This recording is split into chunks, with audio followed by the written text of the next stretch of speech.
Hello, welcome to my YouTube channel. आज का जो हमारा टॉपिक है डिस्कशन करने का, उसका नाम है इम्यूनाइजेशन स्केड्यूल। तो स्टूडेंट, इम्यूनाइजेशन जो एक टॉपिक है वो बहुत ही इम्पोर्टेंट टॉपिक है। जितना ये इम्पोर्टेंट नर्सिंग ऑफिसर्स के लिए, उतना ही वो एक न्यू बॉर्न मदर के लिए भी उतना ही इम्पोर्टेंट है। क्यों इम्पोर्टेंट है? क्योंकि इसमें जितने भी इंजेक्शंस दिए जाते हैं वो एक मदर को भी पता होना चाहिए। इसके अलावा मदर को ये भी पता होना चाहिए कि अगर ये इंजेक्शंस दिया जा रहा है तो ये कौन सी बीमारी से प्रिवेंशंस दे रहा है। ठीक है, तो आज का जो हमारा टॉपिक रहेगा वो काफ़ी इम्पोर्टेंट भी रहेगा और इंटरेस्टेड भी रहेगा। स्टार्ट करते हैं हम इम्यूनाइजेशन स्केड्यूल। इम्यूनाइजेशन स्केड्यूल के बारे में या इसके अंडर आने वाली वैक्सीन्स के बारे में बताने से पहले मैं कुछ इंपॉर्टेंट क्वेश्चंस बताऊंगी।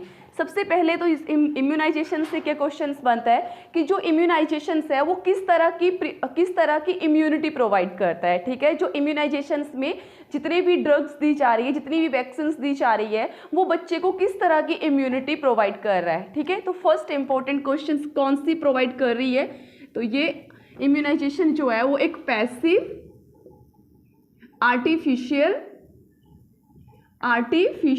Acquired immunity. ठीक है, तो very very important question. Second, इससे बनने वाला क्वेश्चन हमारा क्या रहेगा कि जो इम्यूनाइजेशन स्केड्यूल्स है वो कब आया था। ठीक है, तो इम्यूनाइजेशन स्केड्यूल्स जो था, जो सबसे पहले आया था, उसकी हम बात करते हैं। तो उसका नाम था expanded immunisation schedule. Expanded immunisation schedules जो था वो वर्ल्ड में कब आया था, तो वर्ल्ड में आया था ये 1974 में। थर्ड इंपॉर्टेंट क्वेश्चन कि जो एक्सपेंडेड इम्यूनाइजेशन स्केड्यूल था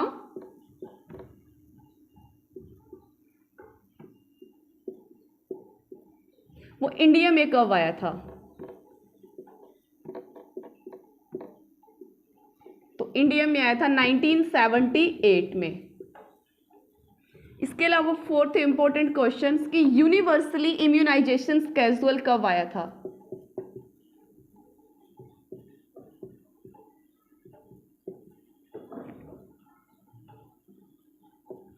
तो ये आया था 1985 में। इसके अलावा इससे और अदर इंपॉर्टेंट क्वेश्चंस बनने वाला कि पल्स पोलियो कैंप कब आया था, तो ये आया था 1995 में। तो ये काफ़ी इंपॉर्टेंट डेट्स है स्टूडेंट, जिसका हमें पता होना चाहिए।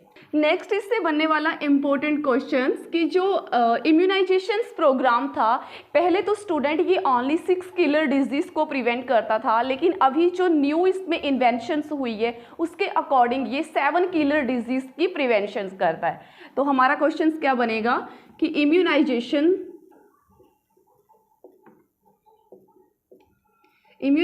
Schedule prevention of 7 killer diseases. Question इससे आगे भी बनता है कि 7 किलर डिजीजेस के अंडर कौन कौन सी डिजीजेस आती थी, तो स्टूडेंट इसके अंडर आती थी डिप्थीरिया फर्स्ट नंबर पे, सेकंड पे आता था पर्ट्यूसिस, थर्ड नंबर पे आती थी टेटनस, फोर्थ पे आता है ट्यूबरकुलोसिस। अभी मैं आपको ओनली 7 किलर डिजीजेस के बारे में बता रही हूँ। इसके बाद जब मैं आपको वैक्सीन्स बताऊंगी तो मैं उसके साथ में भी बताऊंगी कि ये वैक्सीन्स कौन सी डिजीज का प्रिवेंशन कर रही है। ठीक है, फिफ्थ इसके अंडर आती थी मीजल, सिक्स्थ इसके अंडर आती थी पोलियो, और सेवंथ आती थी हेपेटाइटिस बी। ठीक है, तो ये 7 किलर डिजीजेस है जिसकी प्राइमरी प्रिवेंशन कौन कर रहा है, इम्यूनाइजेशन स्केड्यूल्स कर रहा है। अब हम स्टार्ट करते हैं इम्यूनाइजेशन स्केड्यूल्स के अंदर दी जाने वाली वैक्सीन। तो सबसे पहले हम लिखते हैं एट बर्थ पे कौन कौन सी वैक्सीन दी जाती है, तो एट बर्थ पे दी जाने वाली वैक्सीन होती है BCG, इसके अलावा सेकंड होती है OPV, और थर्ड होती है हेपेटाइटिस बी।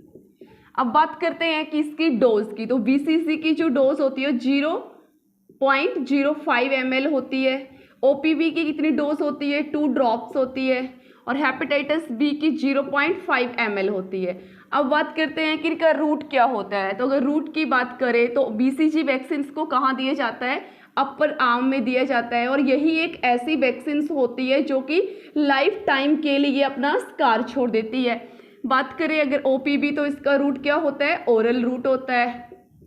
अगर बात करें हेपेटाइटिस बी की तो हेपेटाइटिस बी को IM दिया जाता है। और IM जो है वो कहाँ पर दिया जाता है? सबसे important question, lateral aspect of anterior thighs.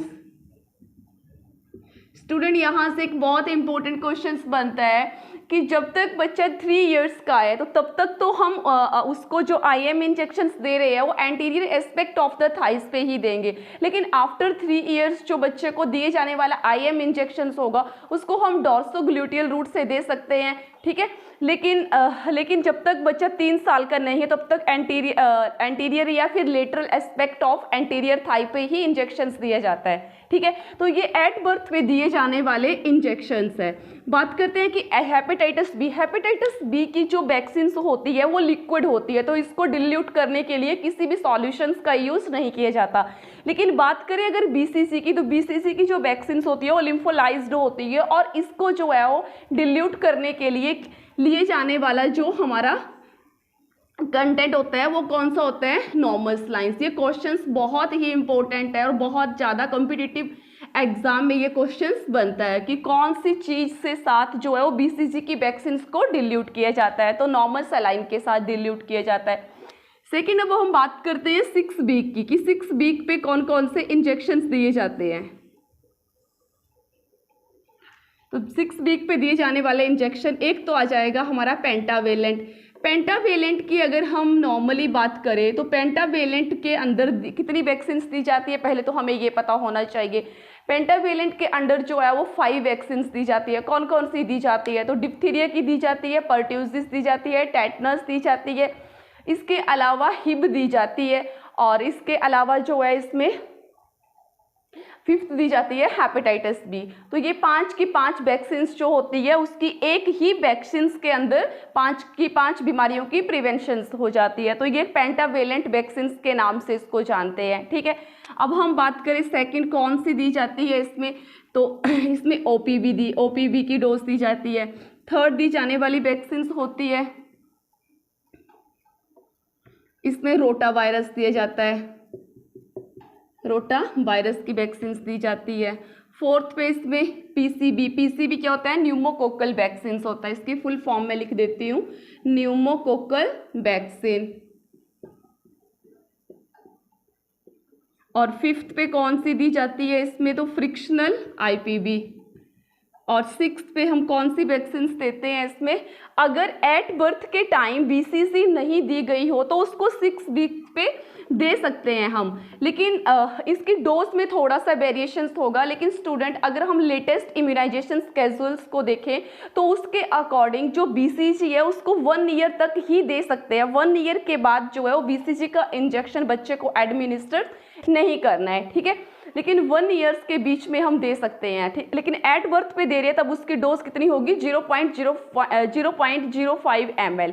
और पहले अगर मैं पुराने इम्यूनाइजेशन स्केड्यूल्स की बात करूं तो उसके अकॉर्डिंग क्या था कि एट बर्थ के टाइम अगर हम BCG इंजेक्शंस दे रहे हैं तो उसकी जो डोज है वो कितनी थी? 0.05 ml। लेकिन अगर 1 ईयर के बाद में दे रहे हैं तो उसमें थोड़ा वेरिएशन था कि 0.1 ml तक देंगे हम।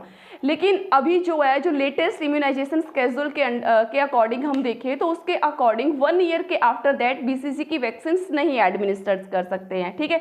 तो अब पेंटावेलेंट्स की अगर बात करें तो इसकी डोज कितनी होती है? 0.5 ml। रूट क्या होता है इसका भी? IM। और IM मैंने आपको बताया कहाँ पर लगाया जाता है? Lateral aspect of the anterior thighs. OPV की जो यहाँ पर हमने 2 ड्रॉप्स दी थी, ये इसकी कौन सी डोज थी? 0 डोज थी। अब इसकी जो फर्स्ट डोज है वो कहाँ पर दे रहे हैं हम लोग? अब दे रहे हैं हम 6 वीक पे। और इसका जो रूट रहेगा, रूट भी इसका ओरली ही रहेगा, ठीक है। अब हम बात करते हैं रोटा वायरस की। रोटा वायरस की यहाँ पर हमारी कौन सी डोज जा रही है? फर्स्ट डोज जा रही है। और इसमें कितनी ड्रॉप्स दी जाती है? तो इसमें 5 ड्रॉप्स दी जाती है। ठीक है, कितनी दी जाती है? 5 ड्रॉप। और रूट कौन सा रहेगा इसका? तो इसमें भी रूट ओरली रहेगा। इसके अलावा आती है हमारी pneumococcal vaccine. Student, very very important questions, और अभी जो लेटेस्ट क्वेश्चंस बनते हैं उनमें थोड़ा सा डिफरेंट है, ठीक है, पुराने क्वेश्चनों से। अब क्वेश्चंस ये पूछा जाता है कि ऐसी कौन सी अदर वैक्सीन्स है जो कि हमारे जो कि बच्चे के अपर आर्म में दी जाती है। तो पहला तो हमें पता है कि BCG वैक्सीन्स को दिए जा रहा है अपर आर्म में, ठीक है, और इसका रूट क्या था? सॉरी, मैं रूट लिखना भूल गई। इसका रूट था इंट्राडर्मल, ठीक है। अब क्वेश्चन ये बनता है कि सेकंड और कौन सी वैक्सीन है जिसका रूट जो है वो इंट्राडर्मली है और अपर आर्म में दिया जाता है? तो वो कौन सी वैक्सीन है? वो है हमारी pneumococcal vaccine. This is a very very important question. तो इसका रूट क्या रहेगा हमारा? इंट्राडर्मली। और कहाँ पर दी जाएगी? ये भी अपर आर्म्स में दी जाएगी। तो यहाँ से हमें ये पता लग गया कि अपर आर्म्स में अगर बच्चे को सेकंड वैक्सीन लग रही है तो वो कौन सी हो सकती है? न्यूमोकोकल वैक्सीन हो सकती है। अब बात करते हैं फ्रिक्शनल IPV वैक्सीन के बारे में। तो इसका रूट क्या होता है? इसका रूट होता है IM। और IM कहाँ लगेगा? Lateral aspect of the anteriorly thigh. और BCG हम तभी देंगे अगर एट बर्थ पे बच्चे को नहीं लगा है, क्योंकि कई बार क्या होता है कि कुछ बच्चे जो होते हैं वो प्रीमेच्योर पैदा हो जाते हैं, या इसके अलावा कुछ बच्चों का जो वेट होता है वो लो बर्थ वेट होता है। तो उन बच्चों को लाइव वैक्सीन जो होती है वो रिकमेंडेड नहीं करता health care provider at birth में, क्योंकि उनकी जो इम्यूनिटी होती है वो बहुत कम होती है। तो उस केसेस में कई बार बच्चे को 6 वीक पे BCG का इंजेक्शन दिया जाता है। ऐसा नहीं होता है कि BCG एट बर्थ पे है तो एट बर्थ पे ही लगेगा। अगर बच्चा इमेच्योर है, बच्चा लो बर्थ वेट है, तो उसको हम नहीं दे सकते एट बर्थ पे, ठीक है। अब बात करते हैं हम 10th वीक पे दी जाने वाली वैक्सीन।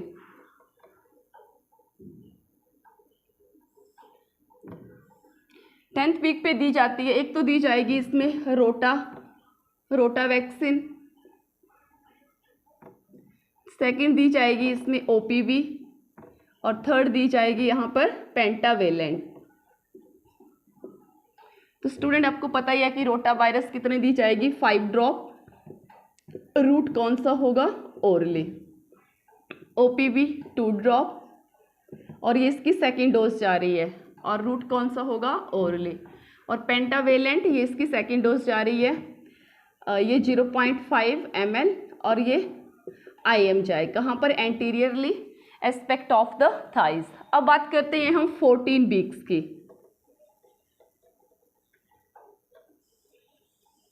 अगर मैं यहाँ पर लिख दूं कि रोटा वायरस की जी थी वो सेकेंड डोज थी, ये भी सेकेंड डोज थी, OPV की भी सेकेंड डोज थी, और पेंटावेलेंट की भी सेकेंड डोज थी। अब बात करते हैं 14 वीक्स पे दी जाने वाली वैक्सीन। तो इसमें आएगी हमारी रोटा वैक्सीन,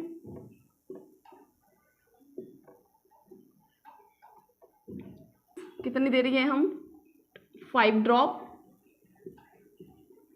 और कौन सा रूट है? ओरली। और कौन सी डोज है? ये इसकी थर्ड डोज है, ठीक है। अब बात करते हैं OPV वैक्सीन की कौन सी ड्रॉप कितनी देंगे हम? 2 ड्रॉप्स देंगे इसमें भी, और इसका जो रूट है वो भी ओरली रहेगा, और डोज जो है वो कितनी देंगे हम? 2 ड्रॉप्स। और इसकी डोज कौन सी जा रही है? तो इसकी भी थर्ड डोज है, ठीक है। अब बात करते हैं थर्ड, पेंटावेलेंट।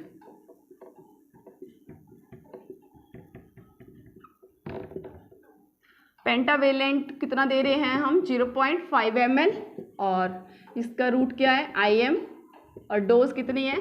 थर्ड डोज है, ठीक है। तो ये तो सेम आ गई हमारी, इसकी सेकेंड और यहाँ पर थर्ड डोज आ गई। अब फोर्थ, इसमें से फोर्थ पे हम यहाँ पे कौन सी देंगे? तो यहाँ पर PCV, या फिर मैंने आपको बताया था कि न्यूमोकोकल वैक्सीन की क्या दे रहे हैं यहाँ पर न्यूमोकोकल की फर्स्ट बूस्टर डोज जा रही है, ठीक है।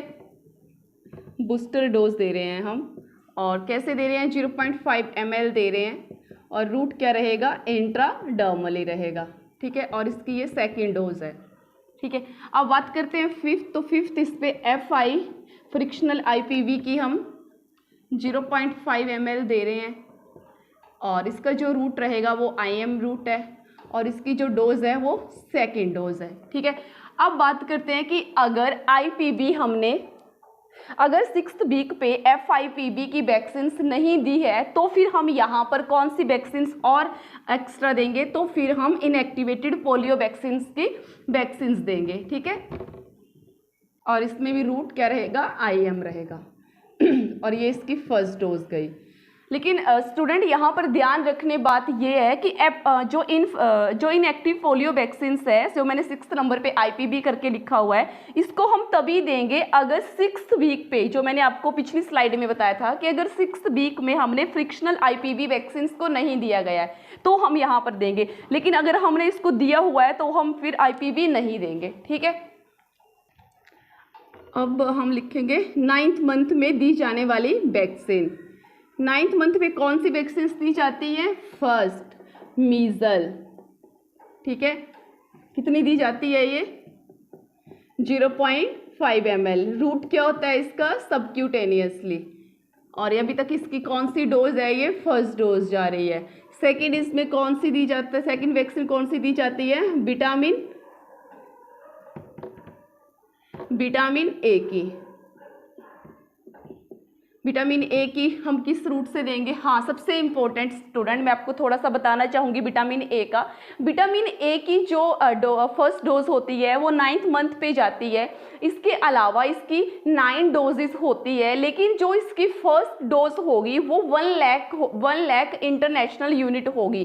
लेकिन इसके अलावा जो उसकी 8th डोजेस अगेंस्ट होगी, अगली होगी, वो हमारी 2 lakhs की होती है, ठीक है। तो ये एक इंपॉर्टेंट क्वेश्चन है, एग्जामिनर काफ़ी बार पूछता है कि विटामिन ए की फर्स्ट डोज 9th मंथ पर दे रहे हैं तो बताओ कि उसकी डोज कितनी होगी, ठीक है। अगर आपसे नेक्स्ट क्वेश्चन पूछा जा रहा है कि 18 मंथ पे दी जा रही है तो उसकी डोज कितनी होगी, तो वहां पर 2 लाख होगा। लेकिन अगर 9th मंथ पे पूछ रहे हैं तो उसकी डोज कितनी होगी, 1 लाख होगी, ठीक है।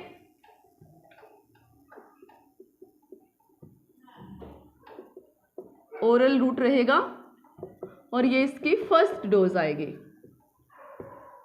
थर्ड दी जाने वाली वैक्सीन इसमें दी जाएगी न्यूमोकोकल वैक्सीन की सेकेंड बूस्टर डोज।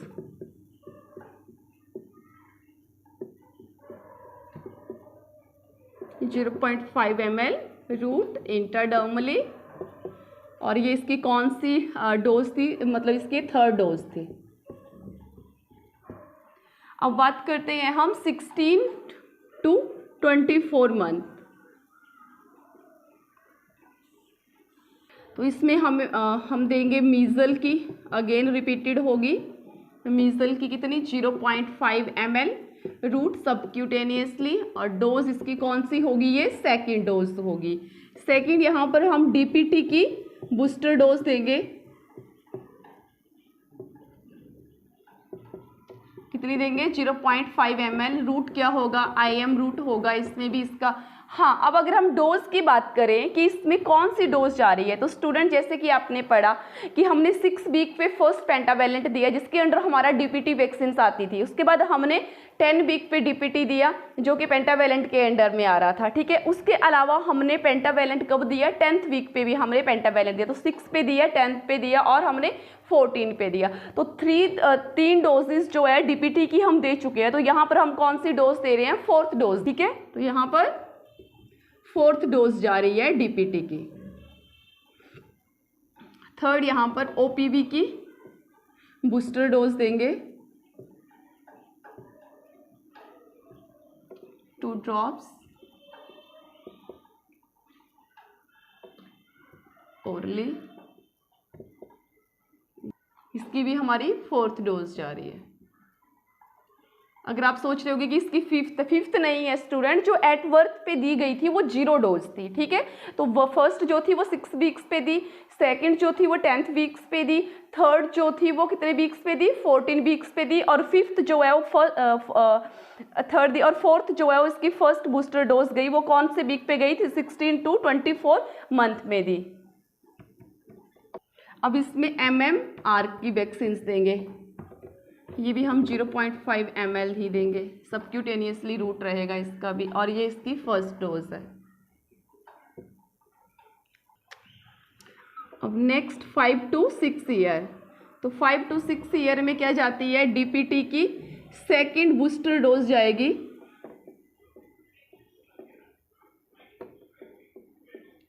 और रूट क्या होगा इसका, IM होगा, और कितनी डोज होगी तो 0.5 ml होगी। और यहाँ पर ये कौन सी डोज जा रही है, कितने नंबर की डोज जा रही है, तो 5th डोज जा रही है। तो टोटल कितनी डोज हुई DPT वैक्सीन की, 5 डोजेस हुई। सेकेंड आता है वो हमारा 10 ईयर्स पे। 10 ईयर्स पे कौन सी मेडिसिन दी जाएगी, तो इसमें TT का इंजेक्शन दिया जाता है। TT इंजेक्शन की दोनों डोज जाती है, फर्स्ट डोज और सेकेंड डोज। और रूट क्या हो, 0.5 ml इसका अमाउंट होगा, और रूट इसका भी IM होगा। और डोज कितनी होगी, टोटली 2 डोजेस होगी। तो इस तरह से जो है वो हमारा लेटेस्ट इम्यूनाइजेशन स्केड्यूल्स ऐसा है। इसके अलावा भी आपको कुछ और भी वैक्सीन मिलेगी जिसको कि हम इसके अलावा बच्चे को लगा लेते हैं। जैसे कि मैं अगर बात करूं, इसके अलावा एक और इम्पोर्टेंट वैक्सीन आती है स्टूडेंट, जिसका नाम है सीराबैरिक्स। और ये किस चीज़ को प्रिवेंट करती है, तो ये सर्वाइकल कैंसर्स को प्रिवेंट करती है। और इसको देने का जो सही टाइम होता है वो होता है 11 to 13 ईयर्स, लेकिन इसको हम लगवा सकते हैं 4 से लेके 25 ईयर्स तक। ठीक है, तो ये लेटेस्ट बनने वाला क्वेश्चन है कि सीराबैरिक्स जो वैक्सीन है वो कौन से कैंसर्स की प्रिवेंशन करती है। सो स्टूडेंट, ये था हमारा आज का टॉपिक जो कि काफ़ी इम्पोर्टेंट था। तो कैसा लगा आपको मेरा टॉपिक? अगर आपको अच्छा लगे तो शेयर और सब्सक्राइब करें। मैं इसी तरह आपके लिए नॉलेजेबल टॉपिक जो है उनको लेकर आती रहूँगी। Thank you.